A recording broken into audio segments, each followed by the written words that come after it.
Que tu fasses du powerlifting ou que tu veux tout simplement améliorer ta force, on s'entend qu'il y a souvent trois exercices qui reviennent principalement. On peut parler ici du squat, du bench et du deadlift. On s'entend qu'en powerlifting, c'est ça le sport, donc évidemment que tu vas faire les trois. Mais quand on parle de force, puis hey, je veux améliorer ma force, je veux mieux performer, bien, c'est souvent un des trois, deux des trois ou les trois qui reviennent. On a tendance à penser que, dépendamment justement si ton objectif c'est la force sur ces lifts-là, on doit avoir un style d'entraînement complètement différent que si on voulait tout simplement gagner de la masse musculaire. Mais est-ce qu'on devrait réellement avoir un entraînement complètement différent? Une toute nouvelle étude de juillet 2024, littéralement le 2 juillet, je filme ça le 4 juillet, donc ça fait 2 jours qu'elle est maintenant publiée, est sortie pour regarder la corrélation entre la masse musculaire et les performances sur le squat, le bench et le deadlift. Et comme à l'habitude, j'ai pris le temps de vous la décortiquer pour vous en faire un podcast et vous rendre ça plus facilement digérable que de lire 15 pages d'études scientifiques. Donc aujourd'hui, on va voir trois choses. Numéro 1, qu'est-ce que l'étude a rapporté, bien évidemment. Numéro 2, qu'est-ce que ça implique et pourquoi on a vu ça comme résultat. Et 3, comment utiliser ça dans vos workouts pour maximiser vos performances. Donc, que vous soyez un athlète en powerlifting ou tout simplement quelqu'un qui veut améliorer sa force sur un des trois lifts, deux des trois lifts ou trois des trois lifts, bien, vous allez pouvoir y trouver votre compte dans le podcast d'aujourd'hui. Donc, l'étude a suivi 11 powerlifters pendant 12 semaines pendant leur préparation pour leur compétition de powerlifting aux nationaux. On parle de 8 hommes et 3 femmes, l'âge moyen 31 pour les hommes, 32 ans pour les femmes. Et je trouvais ça cool de vous partager leur 1RM au niveau squat, bench et deadlift. Je les ai devant moi. Squat, on parle de 550 livres pour les hommes en moyenne. Bench, 330 livres. Et deadlift, 585 livres. Donc, ils ne commencent pas. Hein. Ça fait 3 ans qu'ils s'entraînent, minimum. Ils sont quand même assez... C'est des colosses, là. C'est du solide, ça. Même pour les femmes, on parle de 290 livres pour le squat, 150 pour le bench et 297 pour le deadlift. Donc, également, quand même une bonne force physique. Ça ne fait pas 2 semaines qu'ils s'entraînent. Les participants pendant l'étude mangeaient 2 grammes de protéines par kilo de poids de corps. Donc, bravo pour ça. On est dans les ranges scientifiques. Et les chercheurs, ils ont voulu regarder quelle était la relation entre la masse musculaire et les performances. Donc, est-ce que dans le 12 semaines, plus tu as gagné de la masse musculaire, plus tes performances ont augmenté? Y a-t-il une corrélation à voir là? Ça ressemble à quoi tout ça? C'est ça qu'ils ont voulu regarder. Donc, si on rentre dans notre partie numéro 2, qui est la méthodologie, comment ils ont fait ça, cette étude-là, fondamentalement? First, c'est que les participants ils ont suivi pas le même programme d'entraînement et c'est pas vraiment grave parce qu'on cherche à voir la corrélation entre la prise de masse et la force. Pas si tel style de workout donne tel résultat. Okay? Donc, c'est plus ou moins important. Ils ont suivi leur plan d'entraînement que leur coach leur a donné. Par contre, il y avait toute la même chose. C'était tout en 3 blocs. Okay? Fait que les journées d'entraînement étaient différentes, mais les blocs étaient pareils. Donc, le bloc numéro 1 qui durait 6 semaines, c'est un bloc qui appelait hypertrophie et force. On parle ici de 4 à 5 séries de 3 à 8 répétitions. C'était dans les ranges qui étaient. Après ça, il tombait dans le bloc numéro 2 où là, il appelait ça le bloc de la force. Ça, c'était 4 semaines. Et ici, on parle de 4 à 5 séries de 1 à 2 répétitions. Et pendant justement le premier 10 semaines, là, les athlètes faisaient du squat, du bench et du deadlift une fois semaine de squat, une fois semaine de bench, une fois semaine de deadlift. Et il y avait 1 à 2 exercices accessoires pour chaque mouvement. Donc, c'était aussi simple que ça. On peut le voir que c'était du 3 fois par semaine. Et le bloc 3, le dernier 2 semaines avant la compétition, ils ont fait un taper qu'on appelle. Donc, c'est pour maximiser la récupération, s'assurer que tu arrives fin prêt pour ton événement. Donc, on réduit la fatigue, etc. Ceux qui ont fait pour les 2 dernières semaines. Donc, ça nous donne un 12 semaines, fait qu'un 6 semaines plus haut en répétition, si on peut dire. Un deuxième bloc, vraiment 1 à 2 reps, très bon en répétition, très axé sur la force. Et le troisième bloc, c'était pas vraiment un bloc, c'était juste 2 semaines préparées pour la compétition. Là, tu vas me dire, comment ça se fait un bloc hypertrophie et force, comme tu m'avais pas déjà dit, Hugo, que l'hypertrophie, donc la prise de masse musculaire, le nombre de répétitions ne change rien. Pourquoi là, on parle de hypertrophie 3 à 8 et de force 1 à 2? parce que, effectivement, que si tu vas à l'échec musculaire, ça ne change rien que tu fasses 5 reps ou 13 reps parce que c'est les 4 à 6 dernières répétitions avant l'échec qui vont te stimuler ta prise de masse. Okay? Donc, c'est entre 4 à 6, pour ça qu'on fait une moyenne à 5, là, mais sachez qu'il y a 4, 5, possiblement 6. Fait que maintenant qu'on fait une moyenne à 5, mais si je vais à l'échec à 5 reps, j'ai 5 reps effectives. Si je vais à l'échec à 2 reps, j'ai 2 reps effectives. Donc, il m'en manque 3. C'est pour ça que si tu faisais juste du 1 à 2 répétitions, il faudrait que tu fasses beaucoup de séries pour aller chercher le même outcome que, mettons, 3 séries de 5 reps à l'échec pour une prise de masse. Donc, c'est pour ça qu'ils ont défini bloc hypertrophie force 3 à 8 parce que tu vas chercher plus de répétitions effectives. Puis le bloc force, c'est 1 à 2. Définitivement que c'est plus dans la force. Et la variable la plus importante pour un gain de force, c'est la charge soulevée. Et la variable la plus importante pour la prise de masse musculaire, c'est à quel point tu te rapproches de l'échec musculaire. On parle ici de 0 répétition à 2 répétitions en réserve. Le troisième bloc, c'était un bloc qu'on appelle taper, donc c'est 2 semaines avant. On y allait un peu plus mollo sur le volume, sur l'intensité pour réduire la fatigue, améliorer la récupération et se préparer pour la compétition. Donc, point de vue mesure et récolte de data, ils ont mesuré bien évidemment le 1RM, squat, bench, deadlift avant et après. Ils ont mesuré également la composition corporelle avec un DEXA-scan, donc ils ont pu voir le pourcentage de gras et la masse maigre. Masse maigre, je le rappelle, c'est masse musculaire et eau. Et ils ont également regardé la masse musculaire au niveau des quadriceps avec une échographie, donc ils ont pu voir est-ce qu'il y a eu un gain de masse musculaire au niveau des quadriceps précisément. Donc, les résultats de tout ça, c'est quoi qu'ils ont trouvé? Eh bien, au niveau de la masse maigre, donc je le répète, masse musculaire et eau, là, tout ça mis ensemble, fait que c'est comme quand vous prenez un pourcentage de gras, on vous dit hey, tu as pris 3 livres de masse, c'est 3 livres de masse maigre. Si tu de l'eau, si tu de la masse musculaire, on ne le sait pas vraiment. Dans ce cas-ci, c'est ça qu'on parle. Donc, masse maigre et performance, eh bien, il y avait une très forte corrélation. Et quand on dit très forte corrélation, là, les corrélations, ça va de moins 1 à 1. Okay? Donc, si tu es à 0,99, c'est une corrélation qui est incroyable. C'est quasiment comme si tu mesurais la même variable. Okay? Donc, ici, on parle d'une corrélation de 0,8 à 0,9. C'est extrêmement haut. Ça veut dire, corrélation positive, c'est qu'on a notre variable, la masse maigre, puis on a notre variable de performance, squat, bench, deadlift. Ça veut dire que plus la masse maigre augmente, plus les performances squat, bench, deadlift ont tendance à augmenter également. La corrélation est très forte. Au niveau de la masse musculaire des quadriceps, même chose, corrélation très forte. On parle de 0,8 à 0,9 ici également. Donc, plus tu as de masse musculaire au niveau des quadriceps, plus les performances au niveau des squats et du deadlift ont tendance à augmenter également. Donc, qu'est-ce qui explique ces résultats-là?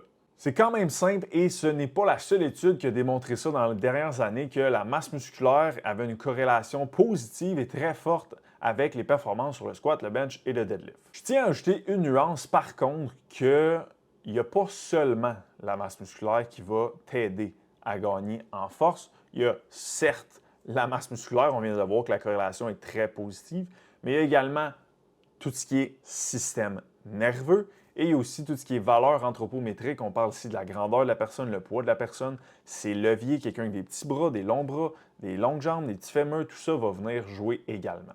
Et tu vas tout de même devoir travailler dans une braquette de répétitions de 1 à 5 pour ton squat, ton bench et ton deadlift, comme c'est la charge soulevée qui détermine le plus le gain de force. Parce que si tu faisais du 12 répétitions pendant 6 mois versus du 2 répétitions pendant 6 mois, même si tu te donnais autant sur les deux, tu vas gagner plus de force sur ton 1RM avec ton 2 répétitions parce que la charge soulevée est plus grande et c'est ça le déterminant pour la force.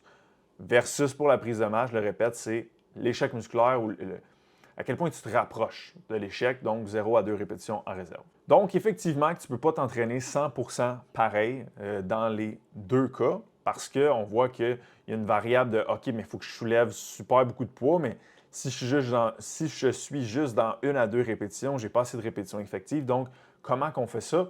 On va le voir à la fin, mais c'est de là où on veut concilier toutes ces notions-là pour faire le meilleur programme possible. Donc, revenons à pourquoi ça nous donne ça comme résultat. Ce qu'il faut savoir, c'est que quand tu gagnes de la masse musculaire, c'est ça qu'on dit pour rendre ça plus simple, ou on dit « Hey, ben rendu gros, big », ça aussi on dit peut-être. Fait que quand on dit ça, là, ce qui se passe réellement, c'est que tu as eu des sarcomères qui ont été ajoutés dans une fibre musculaire et dans plusieurs fibres musculaires probablement. Et tes fibres musculaires deviennent de plus en plus grosses, ce qui fait que ton biceps devient de plus en plus gros. Et là, on dit, t'es bien rendu gros, big.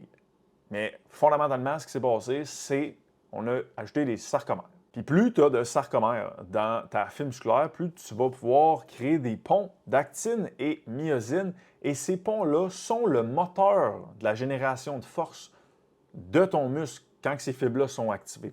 Donc, quand tu gagnes la masse, tu as de plus en plus de petits moteurs qui peuvent t'aider à déployer cette force-là si ta fibre musculaire est activée.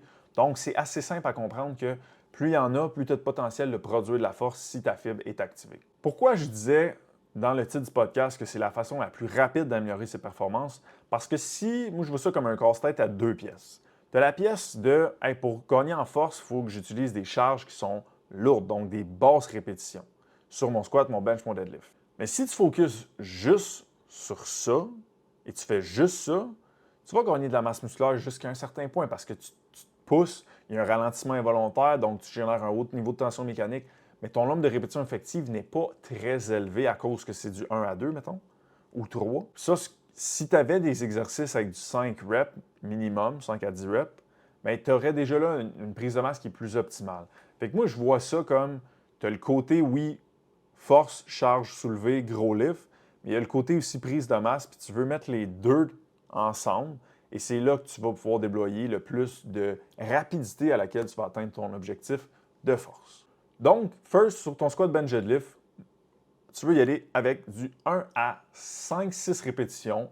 Opinion personnelle, moi je dirais 1 à 5 répétitions pour maximiser la charge soulevée.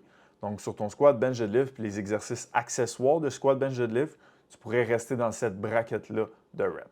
Mais un coup que tu as fait ça, là, tu veux rajouter ton deuxième petit bloc qui est maximiser ta prise de masse musculaire. Et ça ne se fait pas pareil que le début de ton workout. Donc, je vais vous donner un exemple de programme qui met les deux en même temps, mais avant, je vais vous faire un petit rappel de points très importants qui vont être primordiaux pour vous faire prendre de la masse musculaire. Le point numéro 1, aller à l'échec musculaire ou 0 à 2 répétitions en réserve. Ceci est primordial. Si tu te tiens loin de ça, comme tu te tiens loin des araignées, tu ne prendras aucune masse musculaire. Aucune. Si tu fais exprès de te tenir loin de là, tu ne peux pas prendre de masse musculaire parce que si tu es à 8 répétitions en réserve, il n'y en a pas aucune là-dedans, un rep, qui a stimulé une prise de masse musculaire. C'est entre 4 à 6 répétitions en réserve que tu vas en stimuler. Puis le plus que tu vas en stimuler, c'est entre 0 à 2. Donc, premier point extrêmement important, il faut que tu aies à l'échec musculaire.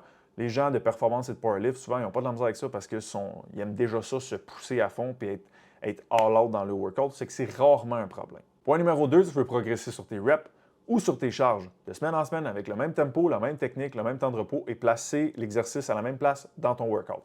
Si tu réussis à faire ça, c'est que tu maintiens toujours ton niveau de tension mécanique élevé de workout en workout, ton nombre de répétitions effectives pareil de workout en workout. Et en plus, ça te donne l'opportunité de voir si je ne suis pas capable d'augmenter, ça veut dire que je n'ai pas stimulé des adaptations lors de mon dernier workout de la semaine dernière.